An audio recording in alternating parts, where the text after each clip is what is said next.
तो आज हमारे सामने विश्लेषण के लिए एक अनोखा स्रोत है। ये NORCT विजय का मार्ग नाम की एक हिम्मत बढ़ाने वाली कविता है।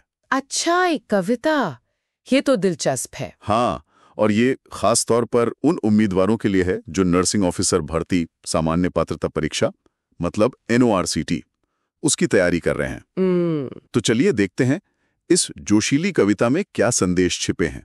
इसकी थोड़ी गहराई में जाते हैं। बिल्कुल, ये देखना रोचक होगा कि ये कविता कैसे तैयारी की पूरी रणनीति और मानसिकता को समेट सकती है। महज शब्द है या इसमें कुछ और भी है, देखते हैं ये उम्मीदवारों को कैसे प्रेरित करती है। शुरुआत तो देखिए काफी ऊर्जावान है। जागो, उठो, ये मेहनत का समय है। हाँ, नॉर्सेट के सपने तुम्हारे मन में हैं। मतलब सीधा जगाने वाला अंदाज है। लक्ष्य पर ध्यान दो। बिल्कुल, एकदम डायरेक्ट। और फिर इसमें वो तकनीकी शब्द भी हैं, वाइटल्स, नर्व्स, CPR, हाँ, दवाएं, बीमारियां, केयर प्लान, ये सब। तो क्या ये सिर्फ एक लिस्ट है या इसका कोई गहरा मतलब है? मुझे लगता है ये सिर्फ लिस्ट नहीं है। देखिए, CPR या दवाओं का ज्ञान, ये तो नर्सिंग के लिए बहुत जरूरी स्किल्स है ना। हाँ बिल्कुल, व्यवहारिक चीजें हैं। तो इनका जिक्र शायद ये याद दिलाने के लिए है कि नॉर्सेट सिर्फ किताबी ज्ञान का इम्तिहान नहीं है, ये उन स्किल्स के बारे में भी है जो असल में काम आएंगी। मतलब उम्मीदवार किस चीज के लिए पढ़ रहे हैं, ये याद दिलाना। सही बात है। और फिर विषयों की पूरी लिस्ट भी देती है कविता। MSN, pharma, mental health, OBG, ethics, anatomy, physiology. बाप रे। हाँ, MSN यानी मेडिकल सर्जिकल नर्सिंग, OBG यानी प्रसूति और स्त्री रोग। ये तो दिखाता है कि सिलेबस कितना बड़ा है। बहुत ज्यादा। निश्चित रूप से ये दायरे की चौड़ाई को तो साफ दिखाता है। लेकिन इसमें एक और दिलचस्प बात है।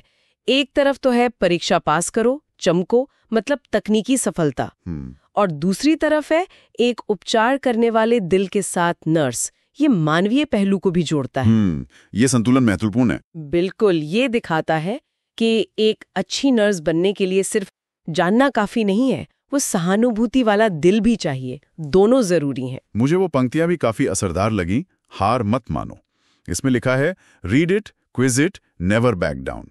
हाँ, और सफेद कोट तैयार, पहनो वो ताज। ये तो सीधा सीधा आत्मविश्वास बढ़ाने वाली बातें हैं, दृढ़ रहने को कहती हैं। पर क्या सिर्फ ऐसे नारे काफी होते हैं? शायद नहीं। और मुझे लगता है कविता भी ये बात समझती है, क्योंकि इसमें ये भी कहा गया है कि तुम अकेले नहीं हो। हाँ, ये भी है। और तनाव के लिए सलाह भी है, गहरी सांस लो और दस्तक गिनो। तो ये तैयारी के प्रेशर को, उस अकेलेपन को भी समझ रही है। ये सिर्फ पढ़ो और जीतो वाला मैसेज नहीं है। सही कहा। ये मानसिक और भावनात्मक स्वास्थ्य पर भी ध्यान दे रही है। ये इसे ज्यादा व्यवहारिक बनाता है। हाँ बिल्कुल, ये सिर्फ नारों से आगे की बात है। और वो आखिरी लाइन, नर्सेज रॉक, झुककर सलाम करो। हाँ, ये तो सिर्फ प्रेरणा नहीं है, ये तो पेशे के लिए गर्व की भावना जगाती है, पहचान की बात करती है। बिल्कुल सही। ये तैयारी को सिर्फ एक इम्तिहान पास करने जैसा नहीं देखती, ये इसे एक पहचान अपनाने की यात्रा की तरह दिखाती है। उम्मीदवारों को याद दिलाती है कि उनका भविष्य का पेशा कितना महत्वपूर्ण और सम्मानित है। तो लक्ष्य सिर्फ पास होना नहीं, बल्कि एक अहम भूमिका निभाना है। ये भी एक तरह की प्रेरणा है। तो अगर हम संक्षेप में देखें तो ये छोटी सी कविता नॉर्सेट की तैयारी के कई पहलुओं को छू लेती है।